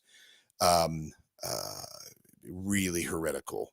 You know, I mean, it's the fact that he claims himself to be able to first talk to God, and not only talk to God, but God asks him for his advice. And then he can actually tell God, no, you don't do it this way. Let me work on this person. And then you could blah, blah, blah. And it's like, really, do you think that the people who believe this, do you think that there are people in the audience who actually believe this? Or do they just let this old guy talk?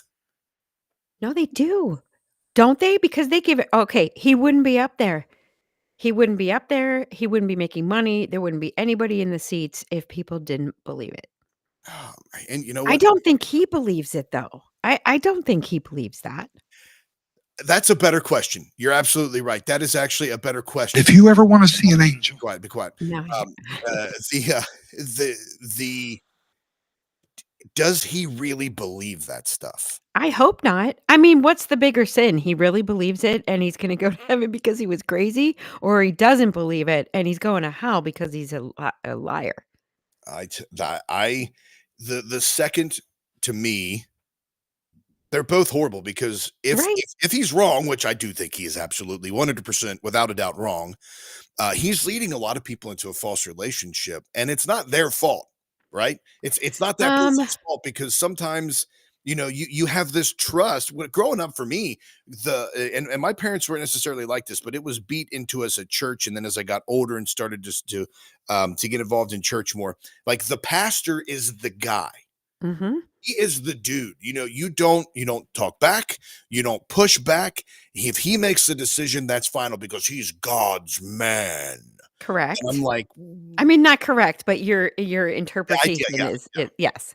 I mean, I think it's horrible. Okay, so there was a family wedding and my grandmother went to the wedding. It was on a Saturday. It wasn't in a church. The rest of us didn't care, but she did. So she goes back home on Sunday, and at 5:00 on Sunday, she's going to mass. But because she didn't, like, she missed mass, or because she missed mass, she had to go to confession before she could get communion, right? yeah. So she goes to confession. She tells the priest that I missed mass. I need to, go to confession so I can receive communion. And she's telling him, and he says, "Well, why did you miss mass?" And she says, "Well, I went to my son's wedding." And then he said, "Wasn't there a service?" And she said, "No, it wasn't a church wedding." And he said, "Well, you have bigger problems than going to confession. Your child." I was like, "Okay." Wow. Here, right? Like, who does that? That's what the same thing this guy's doing. I don't know that he's public, though. He's on video, right?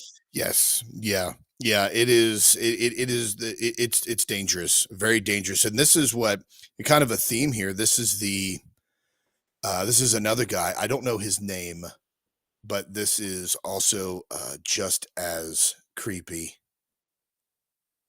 if you ever want to see an angel, you don't have to go on a 40-day fast. You don't have to get into the 12th dimension of whatever.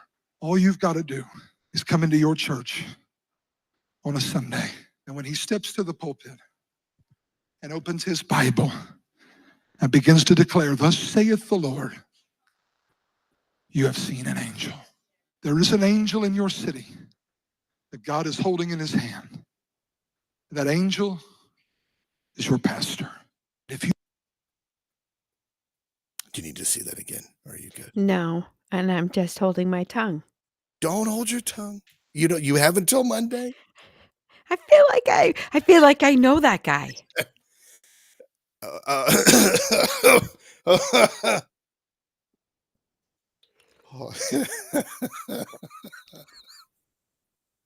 Oddly familiar. Is that what you're saying? Somewhat. And let's see. How was that? See, that was authentic without being transparent. That was authentic. Yes. That's so you're listening to us on the Crusade Channel, crusadechannel.com, live radio the way it should be. Pastor worship is an issue. It is an issue. And then what's this other video on here? Let's see if we have anything else to talk about. In all honesty, those types of statements, there is an elevation of a role or an office, and it breeds power and submission and manipulation. Now, do all pastors? No, not all pastors do this, but I think it's the structure of the church as well. And you could debate whether or not the pastoral epistles were actually authored by Paul or if there was somebody else who wrote those. But common sense would tell us that putting one person in charge, quoting fingers, of all these other folks, and with the spiritual guidance and leadership and elevating them to that point, that creates a cult ideology and a cult understanding. And you can tell the types of attitudes by people when they start to get angry or display pride when they are not followed as they feel they should be or respected as they feel they should be. Yeah. I mean, think about what that does too. Like, let's say, okay, so I'm the person that is in this church and that's my pastor. And he's telling me that, I'm going to church on Sunday and I'm seeing God. I'm seeing an angel of God. And that is what, first of all, now I'm worshiping him, which you already said. Second of all, what if I leave? What if I leave that church? Right. Are all the pastors angels? Or if I have to move, what if I move away? What if I like for my job? What if I have to relocate? How do I find another angel? Like, what are we? That's insane to me. And I think it's preying on the vulnerabilities of people who are looking to church or to God or to faith or for something, right? Because you're not just sitting there because you're bored. Exactly. You are not sitting there. I'm going to make an executive decision because hold on. I'm going to skip this break because we're just having a really good conversation. I don't want to be interrupted. So this, because of that, because of what you just said there, Erica, it is so true. I found this video as well that just goes along with just perfectly with all of this. I believe there might be some wordy dirts in here. So if you have a sensitive ear, grow up. No, I'm playing here. Here we go. This is in relationship to all of this stuff. Here's a simple sign that somebody is evil. And this is a simple theory about good versus evil from the philosopher Hegel, who basically argued that somebody who believes that they are beyond reproach, like that they're always right and virtuous, is themselves likely on the path to becoming evil. In fact, Hegel put it like this. He said, evil is simply the good which believes itself to be absolutely good. Like, historically speaking, if you are convinced that you are the good guy fighting the bad guy, it's actually a way to excuse evil behavior. After all, you believe that you're fighting on behalf of the absolute good, protecting yourself and others from absolute evil. Which is to say, perhaps the very desire to paint the world as black and white, as a battle between good or evil, the bad guys versus the good guys, is itself a kind of evil. As Hayao Miyazaki, the legendary animator of the Studio Ghibli movies, once said, perhaps the desire to see the world as being about good versus evil is itself evil. A good person practices introspection and self-reflection. An evil person believes that they are beyond reproach and thereby absolutely good. I mean, that was when I first came across that video. Of course, stuck it in the show prep. Oh, got to turn the camera on. When I first came across, I've actually never said this before. Stay, buddy. Stop. I have no idea where that came from. Sorry about that. I first heard that, and I was like, "What the desire to classify the world as good versus evil is in itself evil." Now, of course, I'm not going to say this guy's 100% right on what he's saying. What I will say, however, is that whenever you break it down between us versus them, and good versus evil, left versus right, Pepsi versus Coke, then you create this dichotomy where you are placing yourself on the good side. And if you create this place where you are now on the good side, the only alternative to that is the evil side. So when you look at something like, I know that the numbers are crazy, but when you look at something like an election, where tens of millions of people vote for one person, and then they feel that they are righteously imbued with the power to change the country, to change the course of culture, to direct and to lead. The other side, who is opposed to them, is now being chalked up to evil, against us, and now it creates a fight and a division. So I mean, you look at that, especially when it comes to situations like pastors, where they get very, very protective of their flock, and they should be protective of it, but protective to the point where they reject any work with other churches. They refuse to be connected with other churches, and they create this sense of bloviated pride, where everybody outside those four walls is not doing what the Bible says. Like, you want to learn how the Bible is taught, you come here. I will teach you what the Bible says. And it creates this cult mentality. Why? Okay, so I made the comment about the priest being the dirtiest joke teller, right? Aside from that not being the best face to put on that, it did, however, create a sense of humanity about this man who was a Just friend being of the authentic. who was a friend of the family, right? Who was obviously a trusted advisor when maybe it came to faith issues. And I think we saw him as more human. I I don't know, but I also think, like you have. Why are you the kind of person that if somebody comes to you with a question like that, shouldn't you be guiding and directing more than telling and asking for them to be worshipped in a way? Aren't you? I just don't know. I don't think that's the way you're supposed to do it. You're doing it wrong. Yeah, and I had a situation. We actually talked about this last week a little bit. I've been posting some stuff on Facebook, and like I do because I'm a boomer, I guess. Actually, I'm a senior millennial, but I'm a Gen Xer. I posted this. I made a post a few weeks ago, and a person, I won't even call this person a gentleman. This person jumped in the comments, and it was immediately attack mode. And the person's Facebook profile says that he is, quote, he's a pastor and he's preaching Christ to purposely offend people, right? Just that statement alone. Yeah, what is yeah. You're doing it Why? wrong, bro. How would that ever be anything Christ wanted? How Exactly. would that ever be you know what? I'm no expert, but I'm just gonna say I don't really think that's not what he was saying. That's not what he was, that's not what he was going for.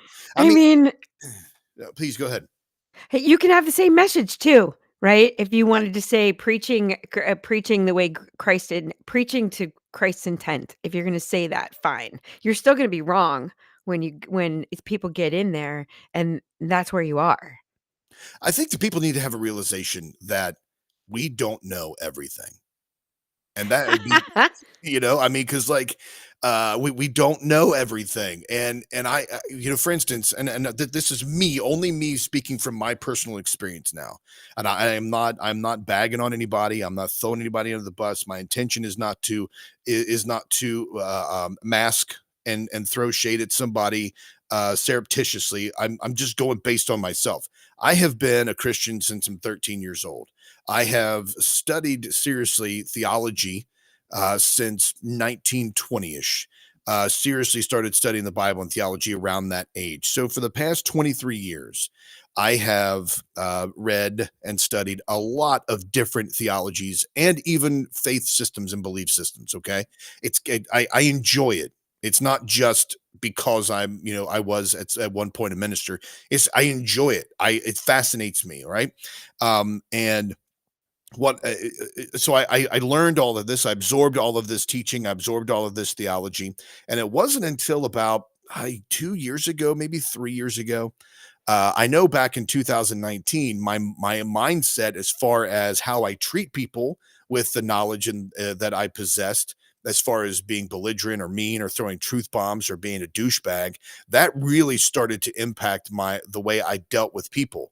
But I started to realize about last year that I had been studying all of this stuff, but I wasn't studying the core of all of it. I was studying somebody else's conclusions from their studying of either someone else's conclusions or their personal study. For instance, you read the Institutes of Religion by John Calvin, or you read Martin Luther's writings, or you read Systematic Theology by Wayne Grudem, or Robert Raymond, these other different theologians, or R.C. Sproul, etc. They're drawing their conclusions, they're putting it in a book, and they're presenting it to a person, and a person reads that, and then they say, I like this. And then they read the Bible, and they see these proof texts that are presented, and they're like, I can get on board with this. And then you just start regurgitating that and speaking it with your twist on it and your words. That's what I was doing. I wasn't looking at what did the actual language say, and people be like, well, I've studied this and I've studied that. Well, you have studied what other people have studied.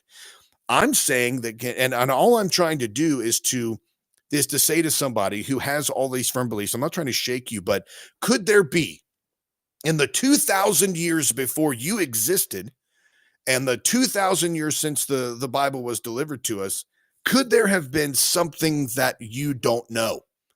And could it be possible that you're wrong? Could it be possible that history is written by the victors, so what we have now is only what somebody wanted us to receive or have? And just claiming and stamping something and saying this is God, this is divinely given, like something like the Bible, then just claiming that is a dogma. It is not something that you can say, I don't believe. You can say it's absolutely 100% true that this is, and some people will get mad at me about that, Right. I've had questions. I presented a thing about the book of Job. I talked about it last week. I don't know if the book of Job is a myth that was put in there for like some kind of spiritual instruction, or if it was a legitimate actual occurrence. Because if it's a legitimate actual occurrence, there's some things that I don't see we can reconcile with other characteristics of God that Christ revealed and how he was. Now, I could be wrong on this. I could be looking at it completely different, but I'm just trying to insert into the conversation that there are people out there who think they know a lot, but you may not know as much as you did. So let's just chill and have a conversation, ask questions, dig deeper, and maybe find out what the closest we can come to the truth. I hope that makes sense. Yeah. I wonder too, things like how do you get to that point, right? So, okay, in the Catholic Church, you are not assigned homework. I mean, there aren't, you could, I guess, take the readings from that Sunday, which are the same every year on that Sunday. You could, I guess, take those and do a certain type of in-depth study on them at home based on what maybe the point of the sermon was that Sunday, that year. Okay, maybe you could do that. But do people? No. Catholics don't. I'm not saying they don't read the Bible. Please do not get me wrong. But it is not part of your instruction. It is not part of Mass. They read it. They tell you what they think about it. And there is maybe sometimes an encouragement to be thoughtful, but it's not always. And I know that I've been to a Methodist church with my in-laws at one point. They don't do it either. That's pretty much Catholic light. And then I've been to a Baptist church with my invisibility cloak because I was afraid, but I went with my best friend ever, and I'm like, I felt like they were just gonna go like, "She's Catholic." Right? I don't know, but I was just waiting to be, like, excommunicated from the service because they would know I wasn't Baptist. They are actually have the Bible open during their service, and he is telling them, Go to this page, we're reading this," and they are talking about it right then, and they're instructed on what they need to be looking at in their Bible for the next Sunday, right? Yeah. That's Catholics don't do that. Do you do that? Like, where's the responsibility in the people that are sitting in the pew to be reading and studying and not just sitting there being downloaded the information? That is something that I appreciate about the church that we're members of. Is one of the pastor's biggest statements all the time is he's like, I want you to read your Bible, and like what I want you to read your Bible, what part of it, all of it. Like he'll ask you, it's like a question response kind of thing, because it's not just, hey, read the New Testament. It's read the Bible. And there are, times when I mean, but it's really encouraged. Personal study is very encouraged. I know at our church. But I mean, I'm not going to give a commercial for our church, because there are some things about my church I don't necessarily agree with, but it's No. closest to what I think I can find. But yeah, I see what you're saying though. The encouragement for people to do their own personal study and to dig deep, but the majority of folks just want that. What you're saying, they just want to be downloaded. They want the refresher on so that they can start the week off good, have emotional high, Yeah, get but that. how are you possibly contemplating anything if that's what you're doing? Right? Like, Yes. I want to be challenged to read and consider, and then I wanna be able to come back and say, "Here's what I read and considered. How'd Yes. you how'd you feel about it?" Right? Not, "Am I right? Am I wrong?" But, like, where's the follow-up? Right. It's ridiculous, because if you're supposed to be the leader, I shouldn't be following up with my degenerate friends. No, no offense to me. But I should, I should have some sort of counsel that is somewhat more studied in it than I am, and maybe doesn't tell me I'm wrong, but gives me other things to consider. Right. Right. And that is, and I believe that is where I honestly think that's where people learn the most, because I'm listening to some stuff and reading some stuff. I've got these books that I've got on my desk right now, would make anybody's, like an evangelical, it would make their head explode, because it is, well, the first one, this is one of my absolute favorite books of all time. I'll just reach over and chase, is Eternal Security by Charles Stanley. Oh, This you're in book is trouble. incredible. I love this book. I bought that for a friend of mine, and even wrote a really beautiful inscription. I say beautiful in the front of it. And that person has never read that book ever. I got this, God's Problem. This was by Bart Ehrman. How the Bible fails to answer our most important question: why we suffer. Why is reading any of these books, so upsetting to evangelicals? You would think that people would want the opportunity to be questioned. Because it is offensive to them, um, that it would, imagine if you had, imagine you have a great relationship with your dad. Imagine if somebody started saying things about your dad that weren't true. All right. Or somebody was reading a book about a person who wrote stuff about your dad that you found offensive, right?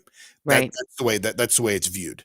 Because Okay. what they're saying is now, but imagine that I'm going to say, imagine a person had a great relationship with their father, and they saw this side of their father, but they didn't know that their father was visiting gay bars and molesting children, right? And like, they didn't know this.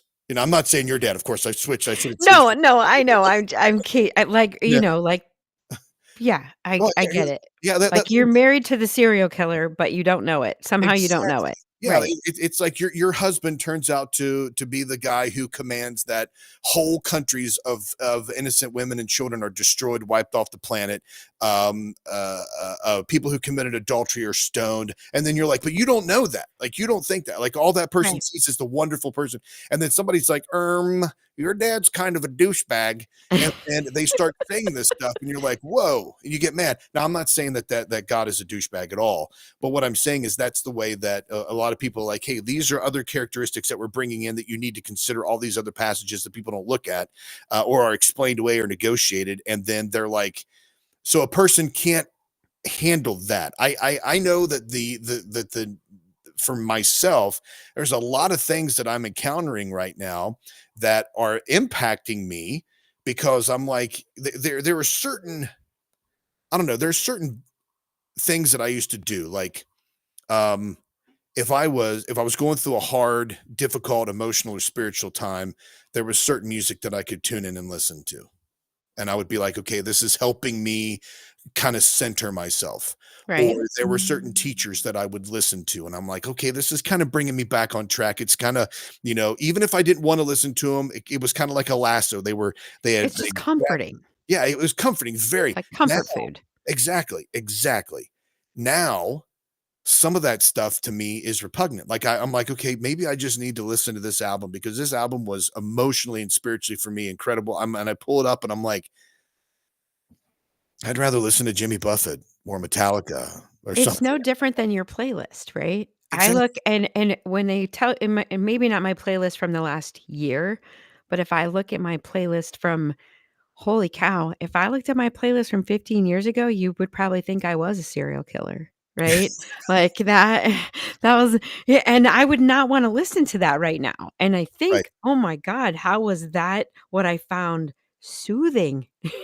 Yeah. Or comforting at that point, right? And it changes, right? Maybe I can still listen to it with some sort of nostalgia, but I think it gets, Yeah. it Well, imagine that there's that nostalgia that a person has, and now it's like being ripped away.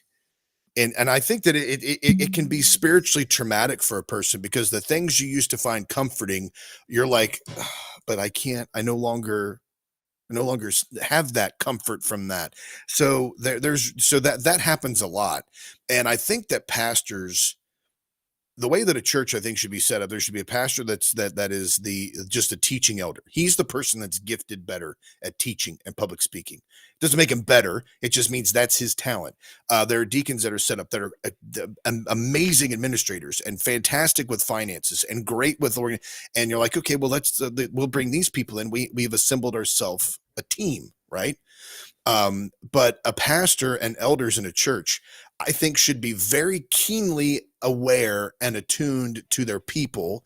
That that they when their people start not coming to church or they stop coming to church, or if they post certain things on social media or in a conversation, if they say something, I think that they should be spiritually attuned enough to be like, hold on just a second. Let's talk about what something you just said there. right. That because I think there's a level of sensitivity. I'm not an empath. I don't think I am, but I pick up on mood changes with people. I'm very sensitive to mood changes and circumstances that change, like in group texts or in family dynamics or in church groups or work. I can sense like when there's something tense or wrong, and I'm like, "Did you just see that?" And they're like, and somebody else will be like, "I don't know what you're talking about. They're fine." And I'm like, "They're not fine. There's something wrong." That is not okay. Do you know Yeah, what I don't get though? Okay, so and now, and never before, right? This never happened before, right? But maybe thanks to COVID, maybe whatever. You people are willing to question history, yes, news, behavior, situation. You're willing to question things that you've seen with your own eyes, but you're not willing to question your faith? You're not willing to question that? Somehow that has survived all of the manipulative, societal drag downs, all of the backroom stuff. Somehow that survived right. and is intact when everything else has been manipulated. Help me make it make sense. Exactly. And that right there is so threatening, I think, to power structures and positioning of authority to people because that's all they have in some circumstances. Like I could answer, and this is, and I know I said I don't want to be defined by the circumstances that happened last year, but that's like ground zero for this complete shift. And I know, before I go too far on that, when I was talking a moment ago about being very sensitive to people's mood shifts and changes and things like that, if you're going to be in ministry, if somebody's going to be an elder or a pastor or anything like that, a biblical counselor, you have to have a sensitive radar up for somebody, because you have to know, how do I approach this person when it comes to the loss of a loved one? How do I approach this person when they're dealing with the loss of a job? What is their need? Because what I found out last year was, and that's one of the reasons I got this book by Bart Ehrman, God's Problem, about suffering. I step back and I'm like, why did our house burn down? I know we talked about this before, but like, why did our house burn down? But I'm like, wait, my problem is so small, right? Why is there this large, so much suffering, so much evil, so many things happening in the world? And and the reason I say that is not to bring attention to me or to that conversation, but I found out that cheap apologetic answers are not sufficient. Somebody will say, "Oh, well, that's because God wants you to learn a lesson," or that's because God is like that is a stock gotquestions.com answer, and that is not sufficient. And if that's not sufficient for me, what about a person who's lost a spouse or lost a child, or a person that's been sex trafficked, or a person that has suffered enormously grander things than I have, children that are starving in foreign countries? God's trying to teach you a lesson and he Right. wants you to be closer. I'm like, that doesn't make sense to me. That If you're answer doesn't work. If your answer to me is God doesn't give you anything you can't handle, then I'm not going to probably come to you at that point Yeah. anymore, right? I just don't understand the reluctance to if you are so set, "This is it. This is what I believe. This is why I believe it." Because if you're not, then why? What are you doing? Yeah. And if you are, and that's what you believe, and that's why, and you can't have it questioned or have it discussed or have it put under a microscope, yeah, a microscope, because you should be able to. Yeah. If that's how big it is, if that's your eternity, why can't we put it under a microscope? That's crazy to me. It is, and that the way that people answer questions is more, and again, that this is self-reflective, because this is me offering, pre ground zero in my life, offering help to people was so, I don't want to say crass. I'm trying to it was terse. It was surface level. It was not the depth. Like sometimes being your friend is suffering in depression, or you see that your friend is going through a problem or an issue. They don't need a platitude. They don't need a pretty little meme. They need you to show up to their house, to just sit there on the couch with them, and to help them, not to tell them, "Hey, things are going to be all right. You're going to be great things." They need you to sit there on the couch with them and either just be quiet, or make some popcorn and watch a movie, or just be present with them. Just Right, body double. Just they don't need you to speak. Sometimes they just need you to be there. But you have to be the one that moves like that, because they're not going to. They already think a person is struggling with depression or struggling with issues, inside issues. They're not going to be, or grief or whatever it is. They're not going to be like, "Hey, come over here and just sit on the couch." They don't have the strength to do that. They need another person who is willing to say, "I'm going to come over there, and I don't have to give you an answer. I don't have to try to figure this out for you. I'm just going to be here for you when you need me." right. And There's something to it, right? Like, I have had people in my family say to me, "I can't believe you're not going to church anymore. You're killing mom," right? Like these kind of things that people say because they're desperate, and I get it, and it's okay, right? I'm when they're like, "I can't believe you don't believe in God." What are you talking about? I never said I didn't believe in God. I never said I didn't believe in God. I probably feel like my faith, like blind faith, is stronger now than it was when I was sitting in the pew feeling gross. Right. Yeah. And I I don't wonder, know. has anybody ever just come to you and been like, so, um,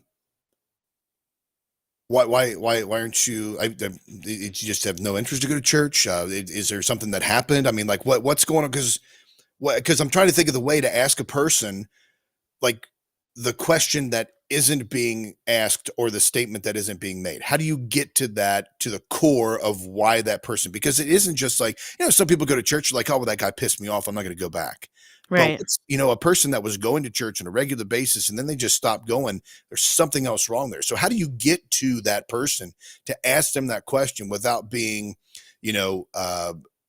really just being disrespectful or being dismissive? Like, how do you find that out? You know? Why is it disrespectful? I have had plenty of people ask me, "How come you don't go to church anymore?" It's a very easy answer. If you stopped going for a reason like that, other than you're lazy and you're just non-committal, Yeah. right? I mean, if that's why you stopped going to church, then that's a different situation. Or did you marry someone who isn't religious or say or like did something happen like that? Yeah, I would just ask. I've had lots of people ask me.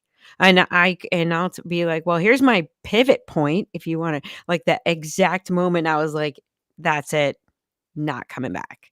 Yeah. Right? I mean, I think you probably have to have that moment, and I would maybe ask. And if it's as simple as something, well, that guy, like, if it's somebody else what if it's somebody else in the congregation, right? Like, I've seen I o and this is the last church I was going to, which is not the only example of ridiculousness, but they nominated a guy for their Catholic Man of the Year, right? Like he's in the bulletin, he's going to give a speech during mass at noon on Sunday, blah blah blah blah blah. It's a big deal, and everybody in the whole congregation knows he's stooping his secretary at the orthodontic office while he's happily married with a whole bunch of cute little blonde hair, blue-eyed kids, right? Like the tow-headed Kennedys. And he's standing up there, and I'm sitting there looking around like, we all know what are we doing?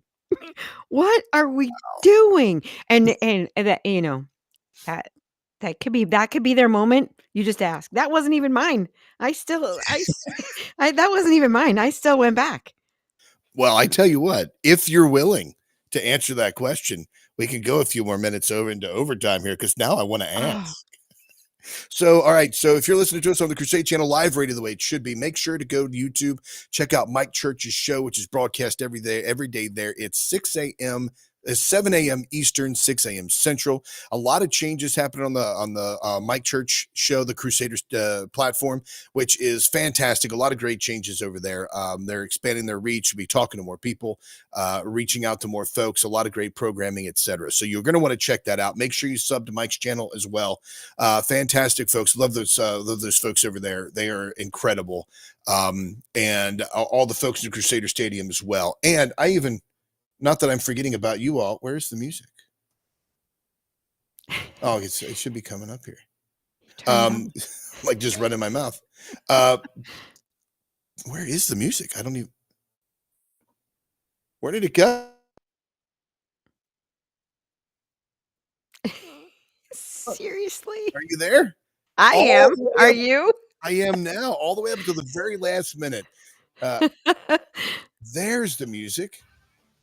All right, folks. If you are, if you so desire, go to aaronbarker.substack.com. Erica, what is your Substack? Well, it's coming soon. Oh, So I don't like I haven't it just says coming soon, so I don't want to say anything yet, but it'll be up before the next show. awesome. All right, folks. Have a great day. And until next time, make Christ supremely valuable.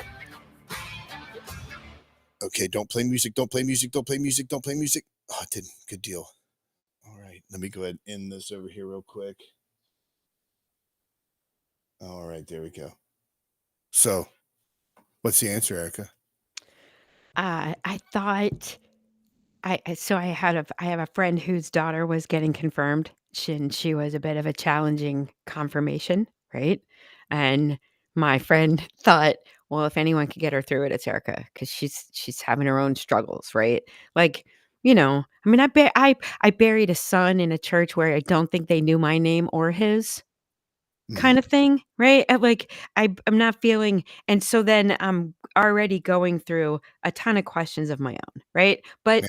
you can't wipe away what happened, right? There's something like I lost my husband and then I lost my son in a very quick time period or in the opposite order, but y how does that not like, you don't but you're not defined by it, right? But it changes things and it makes you question things, and then you start to sort of go, "Wait, huh, hold on a second." Like, I'm paying attention. When you're born Catholic, you're when you're born into the Catholic Church and you go to Catholic school until 12th grade, and the first time you're ever out in the exposed to any other religions is your freshman in college.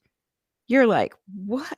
So, by the time I was 28 and these things were happening, there was already something in me that was like, "I'm not so sure about this." So, I agree to try to help my girlfriend's daughter get confirmed, and it's a process. You go to these classes, it takes 8 weeks. It's every week. You go to a special mass together, and every week, and it's a huge thing. And I was like, "Ugh, I don't know how I feel about this because I don't feel so good standing there with my hand on her shoulder as her sponsor, you know? I'm not sure Yeah. I am good with this." So I thought maybe it'll help both of us. Maybe if we go through this together and she and I can both learn something from this, right? Yeah. And they would make these kids go to mass. First of all, you have to join the youth group during confirmation process, which is weird.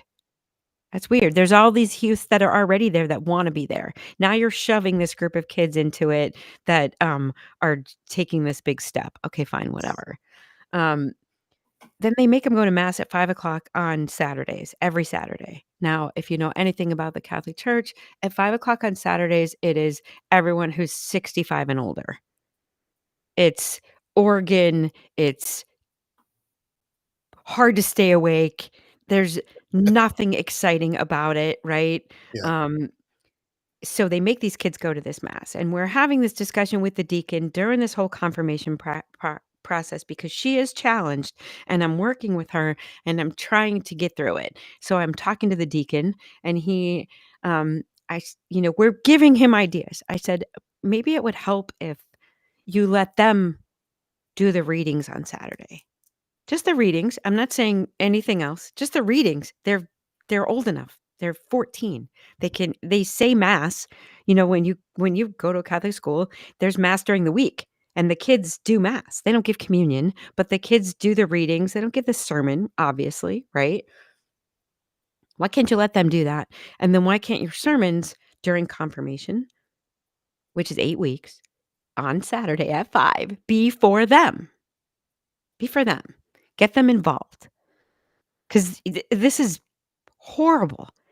And he was like, "You don't think the sermons are geared towards them? Are you going to this church?" I was like, "Ah, huh, okay. Wow. No.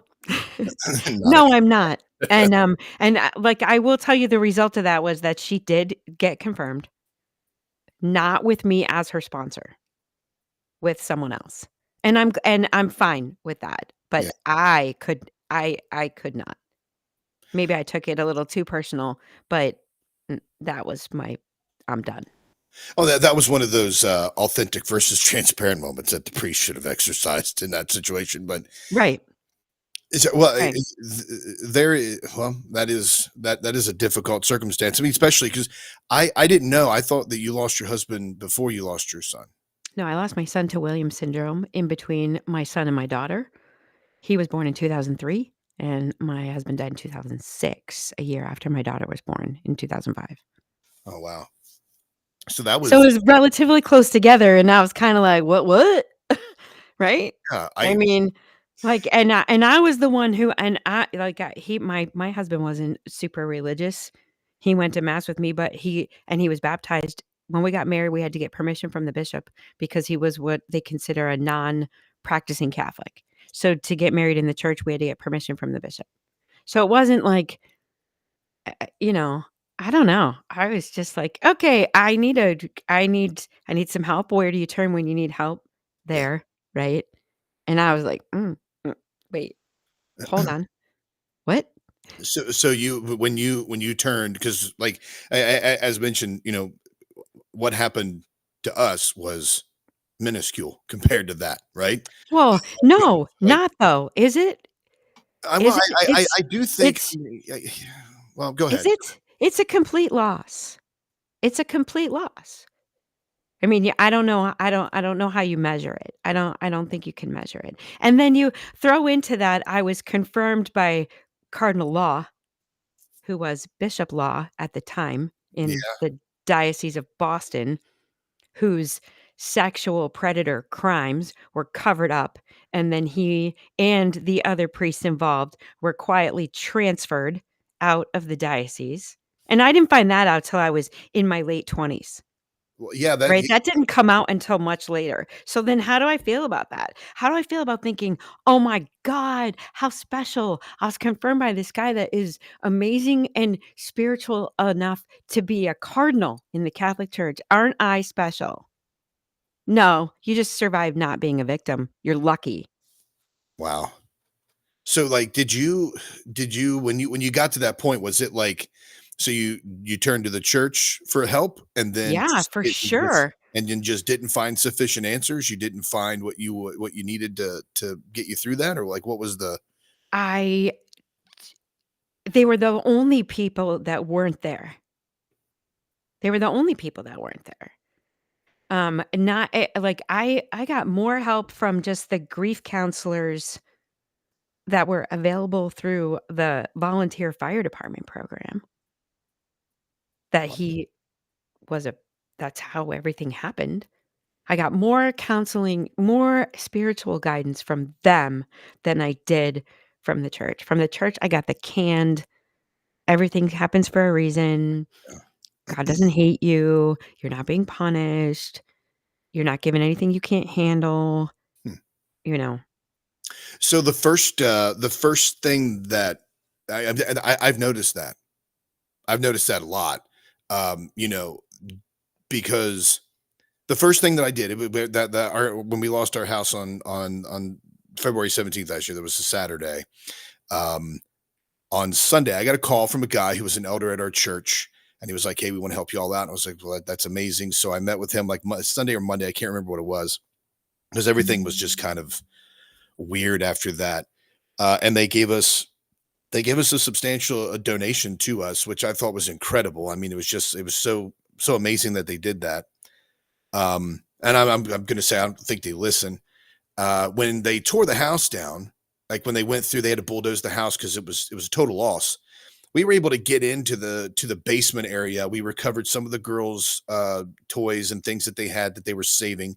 We recovered some pictures, very very small amount of stuff that filled up a pod, but that was not. It didn't fill up a pod. It was a portion of things that filled up maybe a quarter of a pod that we were able to get from the garage as well. Right. What I found was, and I got a picture of it, but it was a teaching series by our pastor at our church. And I saw it and I was like, hey, this is pretty cool. So I took a picture and I emailed it to him. I was like, hey, and I took it like it was kind of like the house rubble was behind it. And I took a picture of this. And I'm Right. like, hey, your sermon series is fireproof. And the response I got was, is that your house? And I was like, oh yeah. Yeah, our house burned down. And he was like, I didn't know that. And I'm like, how did I get a check from the elders at our church and the pastor didn't even know about this? Right. And then I was like, I mean, but nothing wrong with him. He's an incredible guy. I love the guy to death. He is honestly just one of the most gifted speakers I've ever heard in my entire life. Absolutely love the guy. Now whether or not he loves me, I don't know, but I love him. He's great. But no, but like what I realized was I'm like, here we are just a few weeks after this happened.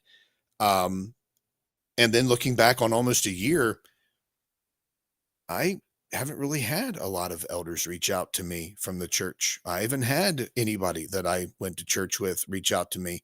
The biggest amount, and I'm not bashing the church at all because it's difficult finding stuff out, but it was on the news. We had local establishments and businesses that were doing fundraisers, and a local pizza joint that my father-in-law went to all the time. They knew his name. They knew his order when he called.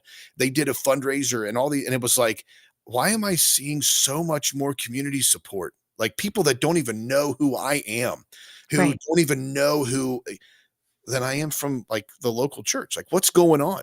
And even some friends that I have that are pastors that are like that are involved in this. They weren't just like, hey man, what do you need? I mean, it was just so weird. I'm like, why am I getting more support from non-believers, non-church members than I Right. am from that, you And know? don't get me wrong, I didn't just go like, "Oh, this church is horrible, I'm leaving." I went to many Yeah, Catholic churches to try to alleviate my problem with how I was feeling about the whole situation.